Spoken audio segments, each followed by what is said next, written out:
ಪ್ರೀತಿಯ ದ್ವಿತೀಯ PUC ವಿದ್ಯಾರ್ಥಿಗಳೇ ಎಲ್ಲರಿಗೂ ಕೂಡ ಮತ್ತೊಮ್ಮೆ ನಮ್ಮ ಯೂಟ್ಯೂಬ್ ಚಾನಲ್ಗೆ ಸ್ವಾಗತ.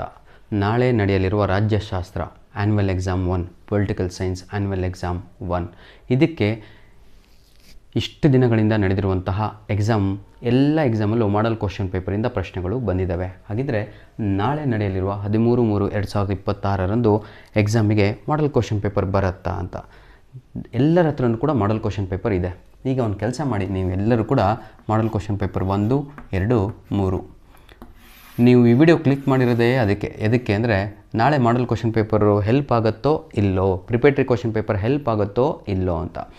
ಈ ಬೇರೆ ಸಬ್ಜೆಕ್ಟಿನ ಪ್ರಶ್ನೆ ಪತ್ರಿಕೆಗಳನ್ನು ತಾವು ಇಟ್ಕೊಂಡು ಟ್ಯಾಲಿ ಮಾಡಿದರೆ ಅಂದರೆ ಅನಾಲಿಸಿಸ್ ಮಾಡಿದರೆ ಇಲ್ಲಿ ಇರುವಂತಹ ಲಾಂಗ್ ಆನ್ಸರ್ಸ್ 10 ಅಂಕದ ಪ್ರಶ್ನೆಗಳಾಗಿರ್ಬೋದು, 6 ಅಂಕದ ಪ್ರಶ್ನೆಗಳಾಗಿರ್ಬೋದು, 2 ಅಂಕದ ಪ್ರಶ್ನೆಗಳಾಗಿರ್ಬೋದು ಎಲ್ಲ ರಿಪೀಟೆಡ್ ಅಂದರೆ ಅರ್ಥ ಆಗುತ್ತಲ್ವಾ, ಆಯಿತಾ? ಮೋಸ್ಟ್ ರಿಪೀಟೆಡ್ ಕ್ವಶನ್ಸ್ ಆಗಿತ್ತು. ಇಲ್ಲಿ ಒಂದು 4 ಕ್ವಶನ್ಸು, ಇದರಲ್ಲಿ ಒಂದು 3 ಇರೋದು, ಇದರಲ್ಲಿ ಒಂದು 4 ಇರೋದು, ಈ ರೀತಿಯಾಗಿ ಜಂಬಲ್ಡ್ ಆಗಿ ಇರೋದು. ಆದರೆ ಇವತ್ತು ನಾನು ಕೂತ್ಕೊಂಡು ನಿಮ್ಮ ನಾಳೆ ಪರೀಕ್ಷೆ ಆಯಿತಾ, ಯಾಕಂದರೆ ವೀಡಿಯೋ ಮಾಡಿ ನನ್ನ ಮಕ್ಕಳಿಗೆ ತಿಳಿಸ್ಬೇಕಲ್ವಾ, ಯಾಕಂದರೆ ಮಾಡಲ್ ಕ್ವಶನ್ ಪೇಪರ್ ಮೇಲೆ ಡಿಪೆಂಡ್ ಆಗಬೇಕೋ ಬೇಡ, ಪ್ರಿಪೇಟರಿ ಮೇಲೆ ಡಿಪೆಂಡ್ ಆಗಬೇಕೋ ಬೇಡ ಅಂತ ನನ್ನ ಮಕ್ಕಳಿಗೆ ತಿಳಿಸ್ಬೇಕು ಅಂತಲೇ ಈ ಒಂದು ವಿಡಿಯೋ ಮಾಡ್ತಾಯಿದ್ದೀನಿ.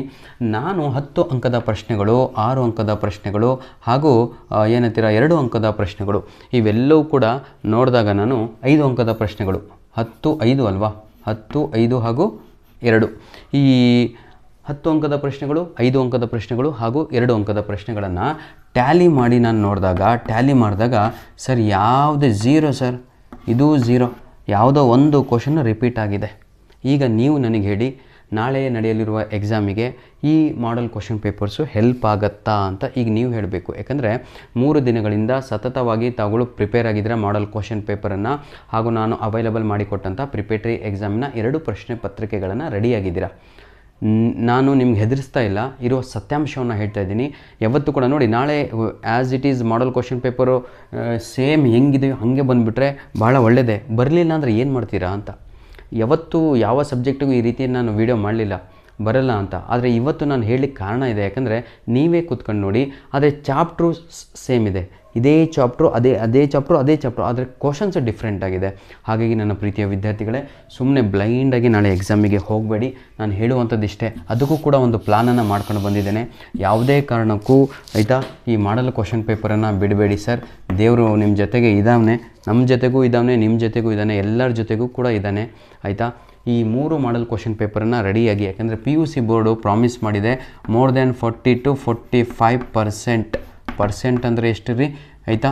ನಿಮ್ಮ 80 ಅಂಕದ ಕ್ವಶನ್ ಪೇಪರ್ ಅಂದರೆ ಆಯಿತಾ 40 ಮಾರ್ಕ್ಸ್ ಅಂತೂ ಬರೋಂಗೆ ನಾವು ಟ್ರೈ ಮಾಡ್ತೀವಿ ಅಂತ ಅವ್ರು ಹೇಳಿದ್ದಾರೆ. ಹಾಗಿದ್ದರೆ ಈ 3 ಮಾಡಲ್ ಕ್ವಶನ್ ಪೇಪರನ್ನು ಮೊದಲು ರೆಡಿಯಾಗಿ ಈ ಪ್ರಿಪೇಟರಿ ಎಕ್ಸಾಮಿನ 1, ಪ್ರಿಪೇಟರಿ ಎಕ್ಸಾಮ್ 2 ಕ್ವಶನ್ ಪೇಪರ್ ಕೂಡ ಬಿಡಬೇಡಿ ಮಕ್ಕಳೇ, ಒಂದು ಬಿಡಬೇಡಿ ಸರ್. ಆ ರೀತಿಯಾಗಿ ರೆಡಿಯಾಗಿ ಹೋಗಿ. ನಾಳೆ ನನಗೆ ಕನ್ಫ್ಯೂಷನ್ ಆಗ್ತಾಯಿದೆ, ಯಾವ ಕ್ವಶನ್ಸು 10 ಮಾರ್ಕ್ಸಲ್ಲಿ ಬರ್ಬೋದು, ಯಾವ ಕ್ವಶನ್ಸು 6, 4 ರಿಪೀಟೆಡೇ ಇಲ್ಲ, ಎಲ್ಲೂ ರಿಪೀಟೆಡ್ ಇಲ್ಲ. ನಾನು ನಿಮ್ಮ ಸುಳ್ಳು ಆಗ್ತಾಯಿದೆ ಅಂದರೆ ನೀವು ಆಲ್ರೆಡಿ ಹಾರ್ಡ್ ಕಾಪಿಯನ್ನು ಇಟ್ಕೊಂಡಿದ್ದೀರ, ಹೋಗಿ ಚೆಕ್ ಮಾಡಿ ಒಂದು ಸರ್ಕಲ್ ಹಾಕಿ ಒಂದೇ ಒಂದು ಕ್ವಶನ್ ಸಿಗ್ತಾಯಿದೆ ರಿಪೀಟೆಡ್ ಆಗಿರುವಂಥದ್ದು. ಎನಿಹೋ ನಾನು ನಿಮ್ಗೆ ಹೆದರಿಸ್ತಾ ಇಲ್ಲ, ನೀವು ರೆಡಿ ಇದ್ದೀರಾ. ಮಾಡಲ್ ಕ್ವಶನ್ ಪೇಪರ್ ಅಂದರೆ ಇಷ್ಟು ಬರುತ್ತೆ. ನಾನು ಟಾರ್ಗೆಟು ನಿಮ್ದು ಇಟ್ಟಿರುವಂಥದ್ದು 80ಕ್ಕೆ 80. ಯಾಕಂದರೆ ಪೊಲಿಟಿಕಲ್ ಸೈನ್ಸು ಬರೆಯುವಂತಹ ಸಬ್ಜೆಕ್ಟು ಬಹಳ ಬರೀಬೇಕು.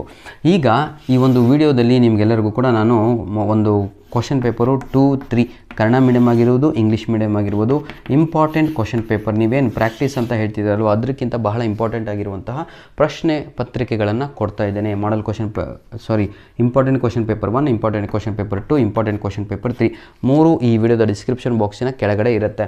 ಈಗ ಕೀ ಆನ್ಸರ್ ಹುಡ್ಕೊಂಡು ಕೂತ್ಕೊಂಡ್ರೆ ಎಕ್ಸಾಮೇ ಮುಗಿದೋಗ್ಬಿಡುತ್ತೆ. 3ಕ್ಕೂ ಕೂಡ ಕೀ ಆನ್ಸರನ್ನು ಕೊಟ್ಟಿರ್ತೇನೆ ವಿದ್ಯಾರ್ಥಿಗಳೇ, ಅದನ್ನು ತಾವುಗಳು ರೆಡಿಯಾಗಿ ಆಯಿತಾ? ನಾನು ಅಪ್ಲೋಡ್ ಮಾಡಿರುವಂತಹ 2 ಮಾರ್ಕ್ಸ್ ಕ್ವಶನ್ಸು ಬಹಳ ಇಂಪಾರ್ಟೆಂಟು, ಹಾಗೂ ನಾನು ಅಪ್ಲೋಡ್ ಮಾಡಿರುವಂತಹ ನಿಮ್ಮ ಪಾರ್ಟ್ ಎ ಅದು ಕೂಡ ಬಹಳ ಇಂಪಾರ್ಟೆಂಟು. ಇನ್ನೊಂದು ಖುಷಿಯಾದ ವಿಚಾರವನ್ನು ಕೂಡ ಹೇಳ್ತೇನೆ. ಆಯಿತಾ, ನಾಳೆ ನಿಮ್ಮ ಮಾಡಲ್ ಕ್ವಶನ್ ಪೇಪರ್ ಪ್ರಕಾರನೇ ಎಕ್ಸಾಮ್ ನಡೆಯುತ್ತಾ, ಅದೇ ಸೇಮ್ ಕ್ವಶನ್ಸ್ ಬರುತ್ತಾ ಅಂತ ಬರುತ್ತೆ. ಅದು ಎಲ್ಲಿ ಅಂದರೆ ಪಾರ್ಟ್ ಎ ಆಗಿರುತ್ತೆ. ಇಷ್ಟು ನೀವು ಫಿಕ್ಸ್ ಆಗಿ. ಈ ಪಾರ್ಟ್ ಎನಲ್ಲಿ ನಾನು ಟ್ಯಾಲಿ ಮಾಡಿದೆ 3 ಕ್ವಶನ್ ಪೇಪರು ವಿತ್ ಪ್ರಿಪೇಟರಿ ಎಲ್ಲ ಇಟ್ಕೊಂಡು ರಿಪೀಟೆಡ್ ಬರ್ತಾ ಇದೆ. ಪಾರ್ಟ್ ಎಗೆ ಹೆಲ್ಪ್ ಆಗುತ್ತೆ ವಿದ್ಯಾರ್ಥಿಗಳೇ. ಆದರೆ ಲಾಂಗ್ ಆನ್ಸರ್ಸಲ್ಲಿ ರಿಪೀಟ್ ಆಗ್ತಾ ಇಲ್ಲ. ನಾಳೆ ನಿಮ್ಮ ಎಕ್ಸಾಮಿಗೆ ರಿಪೀಟ್ ಆಗಲಿ ಅಂತ ದೇವರಲ್ಲಿ ಬೇಡ್ಕೊತಾ ಈ ಒಂದು ವಿಡಿಯೋವನ್ನು ನಾನು ಇಲ್ಲಿಗೆ ಮುಗಿಸ್ತಾ ಇದ್ದೇನೆ. ರೀಸನ್ ಇಷ್ಟೇ, ಸಮಯ ಕಡಿಮೆ ಇದೆ.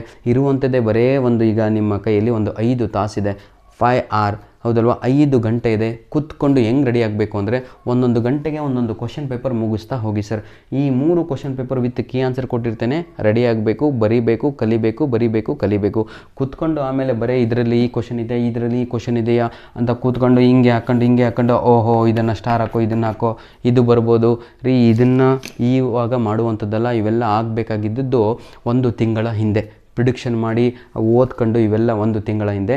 ಈ ಸಬ್ಜೆಕ್ಟು ಸ್ವಲ್ಪ ಡಿಫ್ರೆಂಟ್ ಆಗಿರುವಂಥದ್ದು, ಹಿಸ್ಟ್ರಿ ಡಿಫ್ರೆಂಟ್ ಆಗಿತ್ತು, ಎಲ್ಲ ಕ್ವಶನ್ಸು ರಿಪೀಟೆಡ್ ಆಗಿತ್ತು. ಹಾಗಾಗಿ ನಾನು ಅದೇ ಬರುತ್ತೆ ಅಂತ ಹೇಳಿದೆ, ಯಾವುದು ಇಂಗ್ಲೀಷ್ ಇದ್ದೇ ಬರುತ್ತೆ ಅಂತ ಹೇಳಿದೆ, ಹಿಂದಿ ಇದ್ದೇ ಬರುತ್ತೆ ಕಣ್ರು, ಇದನ್ನೇ ಓದ್ಕೊಂಡು ಹೋಗ್ರು ಅಂತ ಹೇಳಿದೆ. ಆದರೆ ಈ ಸಬ್ಜೆಕ್ಟಿಗೆ ಹಂಗೆ ಹೇಳಲಿಕ್ಕಾಗಲ್ಲ. ಸುಮ್ಮನೆ ನಾನು ನಿಮಗೆ ಹಿಂಗೆ ಹೇಳ್ಬಿಟ್ಟು ನಾಳೆ ಬರಲಿಲ್ಲ ಅಂದರೆ ಬೇಜಾರಾಗುತ್ತೆ. ಇದನ್ನು ಓದ್ಕೊಳ್ಳಿ. ನಿಜವಾಗಿಯೂ ನಾಳೆ ಎಕ್ಸಾಮ್ ಹಾಲಲ್ಲಿ 75+ ಅಂತೂ ಫಿಕ್ಸ್ ಆಗಿರ್ತೀರಾ. ಧನ್ಯವಾದಗಳು. All the best my dear children. God bless you all. Do well.